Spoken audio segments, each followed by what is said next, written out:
صحابہ نے کہا تھا ابو دجانہ تمہیں ساری کائنات کے مرکز عقیدت میں بلایا ہے، اللہ کے نبی نے تم کو یاد کیا ہے۔ ابو دجانہ میرے آقا کی بارگاہ میں جا کر کے بیٹھ جاتے ہیں، عرض کرتے یا رسول اللہ، لبیک یا رسول اللہ، کس لیے آپ نے حاضر یعنی یاد کیا ہے؟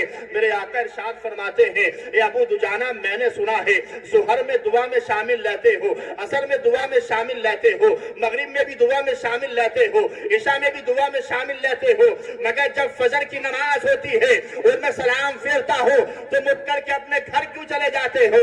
یہ حضرت ابو دجانہ ہے، ان کا ایمان دیکھیں، آج ہمارا ایمان دیکھیں، ان کا اللہ اکبر نظریہ دیکھیں اور ہمارا نظریہ دیکھیں۔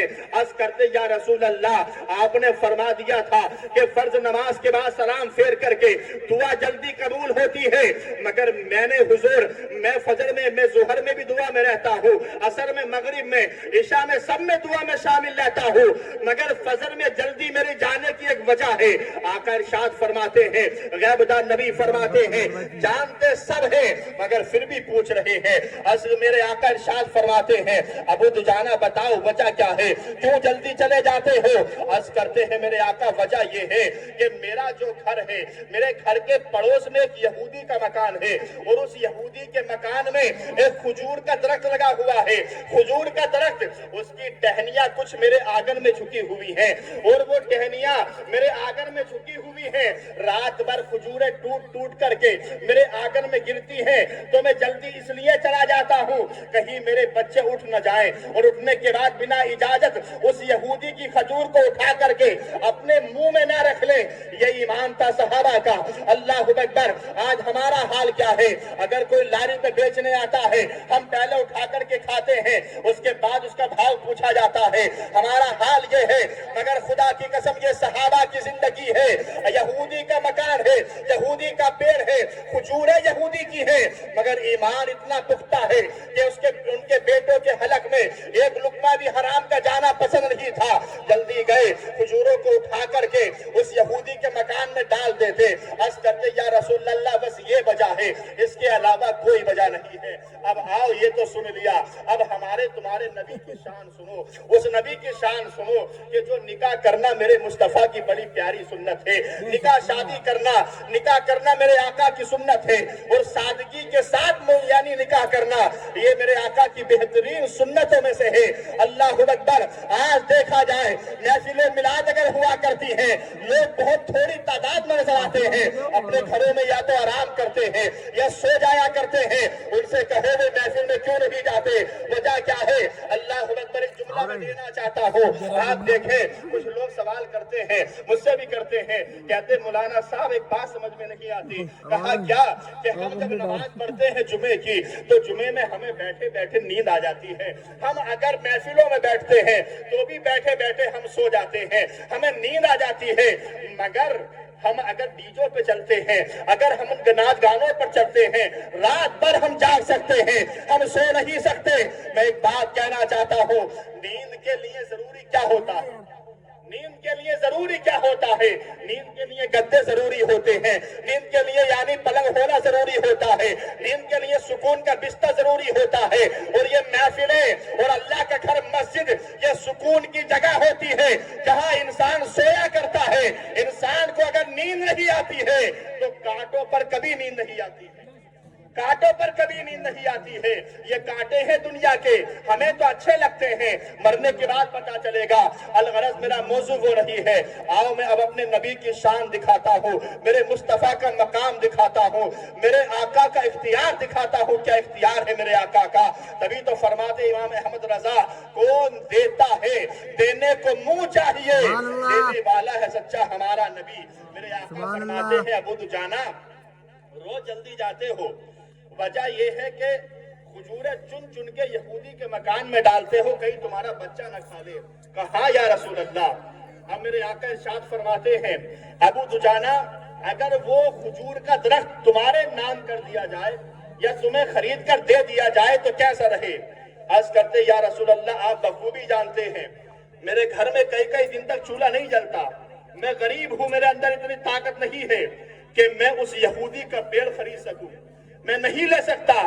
میرے آقا فرماتے اس کی فکر تم نہ کرو، تم یہ بتاؤ پیڑ چاہیے کہ نہیں چاہیے؟ کہا حضور چاہیے۔ میرے آقا نے ارشاد فرمایا جاؤ اور اس یہودی کو بلا کر کے میری بارگاہ میں لے کر کے آؤ۔ اب یہ حضرت ابو دجانہ جاتے ہیں، اس یہودی کو ڈھونڈا، پکڑا، کہا چل تجھے ہمارے آقا نے بلایا ہے، ساری کائنات کے نبی نے بلایا ہے۔ جب اتنا کہا یہودی آ گیا، میرے آقا کے سامنے یہودی بیٹھا ہوا ہے، میرے آقا بھی جلوگر ہیں۔ اب میرے آقا کیا ارشاد فرماتے ہیں؟ میرے آقا فرماتے ہیں اے یہودی، تیرا جو گھر میں ایک درخت ہے، کھجور کا جو پیڑ ہے، وہ پیڑ تم بیچنا چاہتے ہو؟ عرض کرتے ہاں میں بیچ دوں گا۔ میرے آقا ارشاد فرماتے ہیں وہ ایک درخت تم ابو دجانہ کو دے دو، میں اس کے بدلے میں جنت کے اندر 10 درخت تمہارے نام لکھتا ہوں۔ سبحان اللہ۔ جنت میں کون لکھے گا بھائی؟ کون لکھے گا؟ ارے جو مالک جنت ہوگا وہی تو لکھے گا۔ میں کہوں کہ لوگ میرے پاس کچھ ہے نہیں، میں کہوں کہ وہ میں تم کو دے دوں گا تو نہیں دے سکتا۔ جو جس کا مالک ہوتا ہے وہی دینے کا وعدہ کرتا ہے۔ پتہ چل گیا میرے مصطفیٰ جنت کے مالک ہیں، جنت کے مالک ہیں۔ فرماتے ہیں میرے آقا کہ ایک درخت تم اس کو دے دو، میں جنت میں 10 درخت تمہارے نام کرتا ہوں کھجور کے۔ اللہ اکبر۔ ڈاکٹر اقبال نے کیا خوب کہا ہے، تعجب کی جا ہے کہ فردوس اعلیٰ بنائے خدا اور بسائے محمد، تماشا تو دیکھو کہ دوزخ کی آتش لگائے خدا اور بجھائے محمد۔ اللہ اکبر۔ یہ نبی ہے۔ جب یہودی سے کہا، یہودی نے کہا یہ سودا مجھے منظور نہیں ہے، کیوں ایمان تھا نہیں، اس کو معلوم تھا کہ مرنے کے بعد کچھ نہیں ہے، سب ختم ہو جاتا ہے۔ کہ میں مرنے کے بعد کا سودا نہیں مانتا، سودا کرنا ہے تو یہی کرو، جیتے جی کرو، تب تو بیچوں گا، نہیں تو نہیں بیچوں گا۔ کسی مجمع میں حضرت ابو بکر صدیق بیٹھے ہوئے تھے، سبحان اللہ، کھڑے ہو گئے، عرض کرتے یا رسول اللہ، مدینہ منورہ میں میرے پاس کھجور کا باغیچہ ہے، آپ کہیں تو اپنے باغیچے میں سے 10 درخت اس کے نام کر دیتا ہوں۔ کہا ٹھیک ہے۔ پھر عرض کرتے ہیں یا رسول اللہ، میں 10 درخت اس کو دے دوں گا، اور جنت میں جو 10 درخت تم اس کے نام لکھ رہے تھے وہ 10 درخت یا رسول اللہ میرے نام لکھ دیجئے۔ سبحان اللہ۔ میرے آقا مسکرائے، ارشاد فرمایا ابو بکر جاؤ تمہارے نام لکھ دیا گیا ہے۔ اتنا کہا، اب اللہ اکبر، ابو بکر کھڑے ہوئے، اس یہودی کو ساتھ لیا اور اپنے باغیچے میں کھجور کے لے کر کے چلے گئے۔ جب پہنچے اچھے درخت دیکھے اس نے، اور دیکھنے کے بعد جو ہے نشان لگا دیے 10 درختوں پر، اور جب لگا کر کے اپنے گھر جاتا ہے خوشی خوشی ہنستا ہوا جاتا ہے، اور دل میں خیال کرتا آج سودا بڑا اچھا ہو گیا ہے، مجھے تو مزہ آ گیا، مدینے کے باغ میں 10 درخت میرے نام ہو گئے، اور ایک کھجور کا درخت ہے وہ بھی میرے گھر میں ہے، بس ابو دجانہ کو دے دیا ہے نام کے لیے۔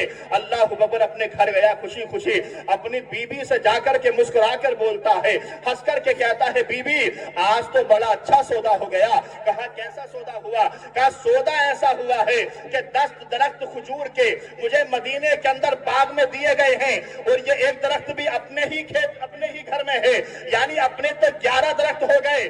اللہ اکبر۔ اب دیکھو نبی کی شان، اب دیکھو میرے مصطفیٰ کا مقام۔ جب رات کا وقت آتا ہے سب سو جاتے ہیں، اور جب دھیرے دھیرے رات گزرنے لگتی ہے، اللہ اکبر، لوگ سو گئے، رات گزر جاتی ہے، اب دھیرے دھیرے رات گزرتی جاتی ہے، دھیرے دھیرے رات گزرتی ہے، اسی طریقے سے دھیرے دھیرے وہ درخت جو ہے جب صبح کی سفیدی نمودار ہوتی ہے تو کیا دیکھتے ہیں صبح اٹھ کر کے، وہ جو درخت تھا یعنی یہودی کے مکان میں، وہ راتوں رات کھسکتے کھسکتے ابو دجانہ کے آگر میں آ گیا تھا۔ سبحان اللہ۔ اللہ اکبر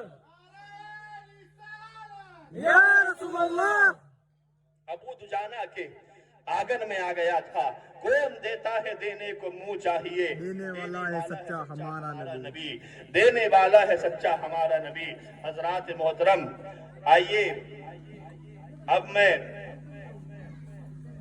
ہمارے باہر سے آئے ہوئے مہمان حضور